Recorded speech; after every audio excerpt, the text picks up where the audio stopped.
அம்மா, இன்று ஒரு நல்ல கதை சொல்லுங்கம்மா. சரி கண்ணா. ஒரு ஊர்ல ஒரு வணிகன் இருந்தான். அவன் என்ன வேலை செய்தான் அம்மா? அவன் ஆடுகளை வாங்கி வித்து பிழைச்சவன். ஒரு நாள் அவன் எல்லா ஆடுகளையும் வித்துட்டு ஒரு பை நிறைய பணத்தோட ஊருக்கு வந்துகிட்டு இருந்தான். அப்போ அவன் சந்தோஷமா இருந்திருக்கானே. அதுதான் பிரச்சனையே. அவன் ரொம்ப கனவு கண்டுகிட்டே நடந்தான். இந்த பணத்தால இன்னும் ஆடு வாங்குவேன், அப்புறம் பெரிய பணக்காரனா ஆகிடுவேன்னு நினைச்சான். அப்புறம் என்ன ஆச்சு அம்மா? கனவுல மிதந்ததால அவனுக்கே தெரியாமா பணம் இருந்த பை கீழே விழுந்துடுச்சு. ஐயோ, அவன் கவனிக்கலையா? இல்ல கண்ணா, வீட்டுக்கு வந்த பிறகுதான் அடடா பணப்ப காணோம்னு தெரிஞ்சது. அப்போ அவன் என்ன செய்தான்? மறுநாள் சிற்றரசன் கிட்ட போய், அரசே, என் பணப்பைய யாராவது எடுத்து கொடுத்தா 40 பணம் பரிசா தர்றேன், ஊர்ல எல்லாருக்கும் சொல்லுங்கன்னு கேட்டான். அரசன் என்ன சொன்னார்? பணம் அரசனும் ஊர்ல முரசு அடிச்சு அறிவிச்சாரா? பணம் கிடைச்சதா அம்மா? 3 நாள் கழிச்சு ஒரு வயசான மொதாட்டி வந்தாள். இந்த பணப்பை எனக்கு கிடைச்சது அரசேன்னு நேர்மையா ஒப்படைத்தாள். அவள் நல்லவள் தானே அம்மா? ஆமா கண்ணா, அரசனும் அவள ரொம்ப பாராட்டினார். வணிகனை பார்த்து பரிசு கொடுன்னு சொன்னார். அதே அவன் கொடுத்தானா? அதுதான் இல்ல, அவன் பணத்தை எண்ணி பார்த்தான். எல்லாம் சரியாதான் இருந்தது. ஆனா பரிசு கொடுக்க மனசு வரலாம். அப்போ என்ன செய்தான்? உன் இன்னும் அதிக பணம் இருந்துச்சு, இப்ப குறைஞ்சிருக்குன்னு பொய் சொன்னான். அரசன் கோபப்பட்டாரா? ரொம்ப கோவப்பட்டாரு. அப்படியானா இது உன் பை இல்ல, உண்மையான உரிமையாளர் வரும் வரை பை என்னிடமே இருக்கும், நீ போலான்னு வணிகனை அனுப்பிட்டாரு. அப்புறம் மூதாட்டி என்ன செய்தாங்க அம்மா? அரசன் சொன்னார், பணம் வச்சவன் தான் பணக்காரன் இல்ல, நேர்மையா நடக்கிறவன் தான் உண்மையான பணக்காரன் சொல்லி பணப்பைய மூதாட்டிக்கே பரிசா கொடுத்தாரு. அந்த வணிகன் என்ன ஆனாம்மா? பணமும் போச்சுதே, மக்களோட மரியாதையும் போச்சுதே அப்படின்னு புலம்பினா. சொன்ன சொல்ல மறவாது மற்றவர்க்கு பெருந்தன்மையுடன் கொடுக்கும் உள்ளம் படைத்தவனே பணக்காரன்.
ஒரு ஊரிலே வணிகன் ஒருவன்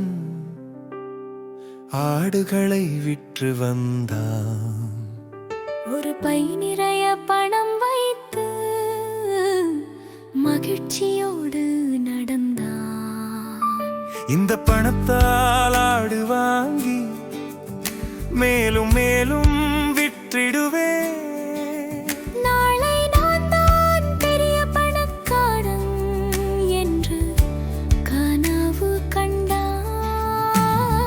கனவுலேயே மிதந்து போக கவனம் தப்பி போனது. கையில் வைத்த பணப்பை நழுவி கீழே விழுந்தது.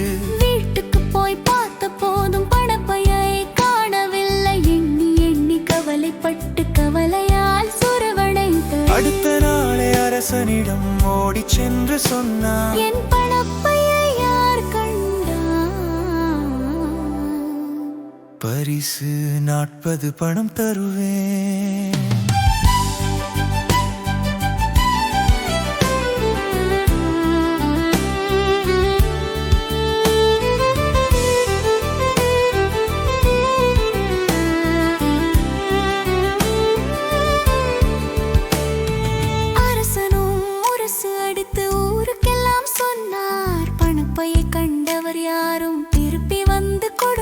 என்றார். 3 நாளில் மூதாட்டி நேர்மையுடன் வந்தார்.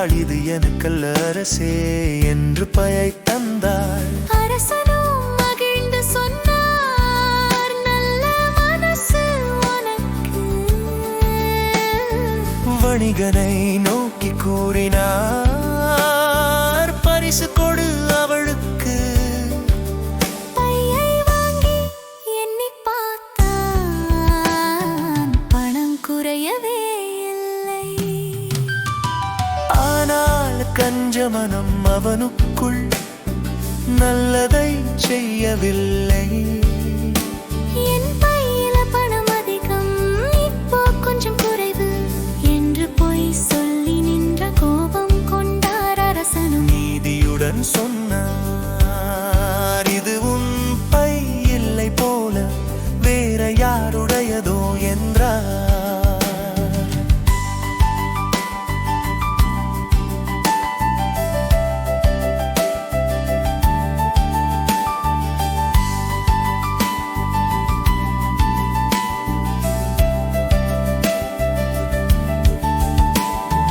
உண்மையான உரிமையாளர் வரும் வரை என்னிடமே இருக்கட்டும், நீ இங்கிருந்து போய்விடு என்று கட்டளையிட்டாரே. அவன் போன பின் அரசன் சொன்னார், பணம் மட்டும் செல்வமல்ல, சொன்ன சொல்லை காப்பாற்றும். நல்ல மனமே உண்மை செல்வம். நேர்மையான மூதாட்டிக்கு பணப்பை பரிசாய் தந்தாள். கஞ்ச வணிகன் பணத்தையும் மரியாதையும் இழந்தார்.